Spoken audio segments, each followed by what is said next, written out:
আসসালামু আলাইকুম শাহেক। আমি ওয়ালাইকুম বাংলাদেশ সালাম বরিশাল রাহমাতুল্লাহ। থেকে বলছি।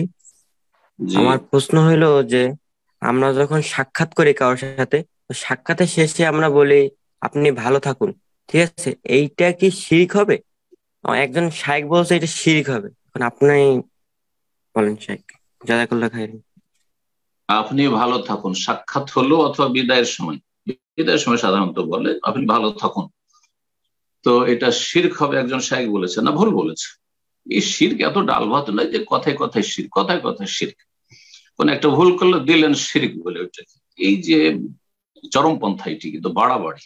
ফতোয়া তো খুব বাড়াবাড়ি রয়েছে, আল্লাহ হেফাজত করুক আমাদের সমাজ। তো কথা হচ্ছে আপনি ভালো থাকুন, তার উদ্দেশ্যটা কি? তার উদ্দেশ্য আসলে এই কথাটি বলার উদ্দেশ্যটা কি এটা দেখতে হবে। সে নিজে ভালো রাখার ক্ষমতা রাখে এই কথা বলতে চাইছে? কখনো না, কোশ্চেন কালো না।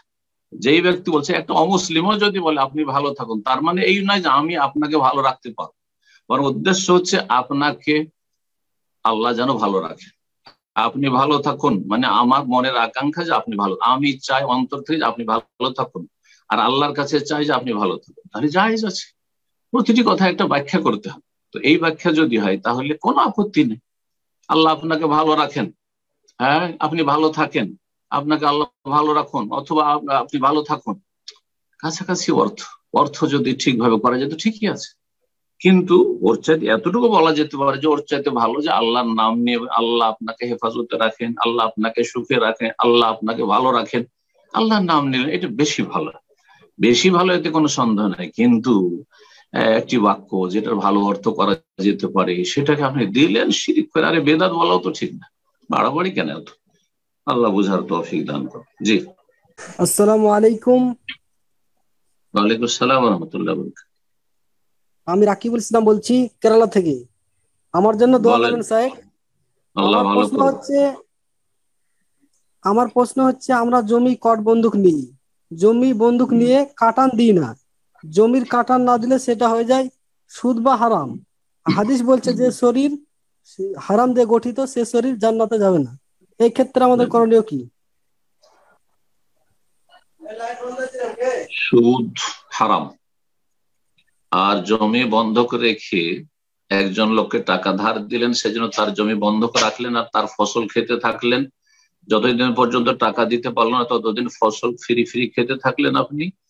আর তারপরে টাকা পুরোটা ফিরিয়ে নিয়ে আপনি জমি ফেরত করলেন, আপনি সুদ খেলেন। কারণ ঋণের এগনিস্টে আপনি বেশ কিছু ফসল খেলেন, সেগুলি সব সুদ। আর সুদ খেলেন তখন হারাম খেলেন। হারাম খেয়ে যেসব গোস্ত রক্ত তৈরি হবে সেগুলির হকদার জাহান্নাম। যে কোনো রক্ত গোস্ত তৈরি হবে হারাম খেয়ে, তার বেশি অধিকার জাহান্নাম রাখে জান্নাতের চাইতে। তো এখন করণীয় করণীয় হচ্ছে তওবা করা। করণীয়, যদি আপনারা সুদের সাথে জড়িত থাকেন তো তওবা করে ফিরে আসেন। জমি আল্লাহকে জমি ফিরিয়ে দেন, আর ওকে বলেন ভাই আপনাকে আল্লাহ সন্তুষ্টির জন্য আমি ঋণ দিয়েছি, আমি আর সুদ নেব না, আর আপনার ফসল জমির ফসল খাবো না, আর আপনি আমার টাকাগুলো তাড়াতাড়ি করে দিয়ে দেন। জি।